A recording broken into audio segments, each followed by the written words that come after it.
You ever bought a souvenir cup at a theme park? You know those cheap plastic things that cost like a penny to make, but they sell them for $20 each? And that's just like Six Flags. Disney on some armed robbery with their prices. If so, you know those things come in handy. But they're also a pain in the ass. Let me demonstrate like a cisgendered evil ghost. I don't have a souvenir cup around. Mainly because they don't mean shit after the year that you bought them, but I'll just use this bottle of dry roasted peanuts. Generic brand, the way I was raised to like them. Souvenir cups are nice because they offer cheap refills at various locations around the park. And you don't have to pay for a new cup every single time. It's good for the environment, even though literally these places kind of set you up. Do you want the souvenir cup with a lid and a straw? Or do you want the flimsy cup filled with teeth-fighting ice cubes? The drink will probably seep through the bottom, so you'll have to drink it within 3 minutes. And they're built just like malls in the country.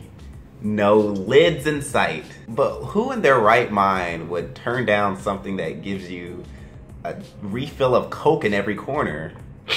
There's various reasons why I would say no, sir. If you're getting a souvenir cup for yourself and you plan on getting a refill or multiple refills, which you should because you paid for it, then you'll be pissing all day. And you know how sinister those restrooms can get. And there's only so much soda you can drink on a hot summer day before your stomach starts to just boil up like a volcano science fair project. And then you just end up drinking water and you're like, damn, I could have just got free water cups. Also, you may like fill up the cup and then you drink a little bit of it and you lose your thirst.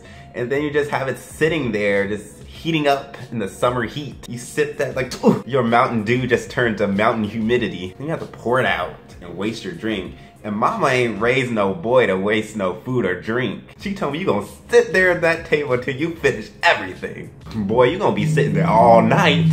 She started doing that when I was 2. I've gotten used to nodding off at the dinner table. And so then you would be smart about it and you're just like, with your group, you're just gonna share one souvenir cup. And this is the most terrifying thing because if you're like me, that means you have to find a group.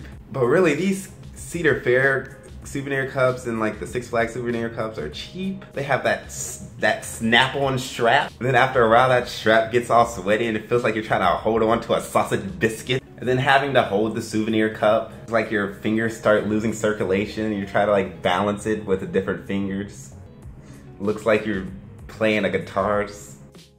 The straw looking like a mini vacuum cleaner tube. It always seems to get a cut in it. You're sipping your Sprite and you're like, LeBron ain't tell me that my Sprite will be this fizzy when he asks if I want a Sprite. And picking which drinks is a whole nother topic. That's what separates leaders, followers, loners, and dictators. Say you're with your group and you're sharing your cup and they're like, nah, we don't do the souvenir cups. You're gonna have to go over there. Really? Over there? Over there where they have all that, that long line? Okay, over there, okay. Well, what am I supposed to do? All I do is sell big ass pretzels that looks like it's salted from street salt. That's always a fight. It's like, it's either you're gonna go, there's either like very limited refill stations or there's so many, and then because there's so many, it's like you're trying to see which one's the shortest line, and you never refill when you should. It always happens to be when you're either dying of heat stroke or your beverage is at its boiling point. So by the time I get to the refill spot, I'm just literally slapping the employee with this cup like, give me anything!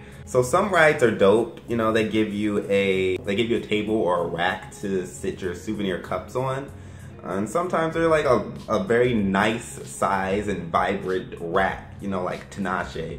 Other times they're a little small and secluded, and a little flimsy, kind of like Demi Lovato, but at least they have some. So I have people walking with sandals, with their feet looking like the edges of a ceiling fan that hasn't been cleaned in months, walking next to my straw hole. And then these are the rides that just irk me. Like Family Matters. Rides that they don't even let you in the line with a souvenir cup. And they're like, you have to get a locker. I'm gonna be in this line for an hour and a half. What other time do you think I would really want to have this souvenir cup? You get so upset with his employees. Like, I'm bringing in a cup It's not like I'm trying to roll in a suitcase to the station. Then you're just trying to resist your hands from balling up and it looks like you're playing a guitar again. And then you have to risk getting your cup stolen. I had to take that marker and just write, oh, I stuffed this in my ass. Just so that they don't touch it. It's bad enough I have to lodge it so deep inside that bush. It's like a parent who goes too far hiding eggs during an Easter egg hunt. They'll never find it here. Souvenir cups have their pros and they have their cons. If you're repeatedly gonna go to a park for long durations, you should probably get a souvenir cup. If you're just gonna go every now and then just say, tell them I want light ice and no more than 5% excess fountain pump high C in my water. Tell me how you guys like this video. Please hit that thumbs up. Please click that notification bell. I forgot everything I was supposed to say.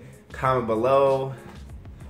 That was one of them. This is Rob's Rides, keeping it 100 with all things amusement. I'm Rob, and if you thought I was the Disney Nerd Chronicles, hit subscribe and I'll come back with a new video and get Stuckmanized.